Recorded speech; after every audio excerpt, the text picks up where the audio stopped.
Предлог одлуката на Комисијата за комунални работи, планирање и уредување на просторот и заштитата на животната средина и природата за намалување од 20% на надоместокот за уредување на градежното земјиште на подрачјето на општината Кочани беше прифатена од мнозинството членови на Советот.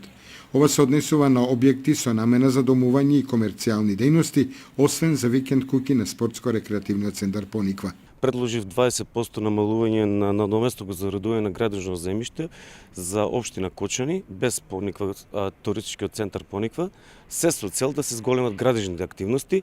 и ова да биде еден вид мотивација на граѓаните на општина Кочани во овие 5 месеци кои ќе важи попустот, да ги средат своите документи, да извадат градежна дозвола и да се зголеми градежната активност во општина Кочани, која и сега не е мала, него се со цел ова да биде еден поттик, една мотивација, бидејќи 20% е пристоен предлог и мене ме радува, бидејќи сите советници едногласно го поддржувам овој предлог и се надевам дека ќе биде широко прифатен од граѓаните на општина Кочани. Ваквото намалување од 20% на надоместокот за уредување на градежното земјиште ќе придонесе да се стимулира градбата на семени куќи и други објекти и граѓаните да можат поевтино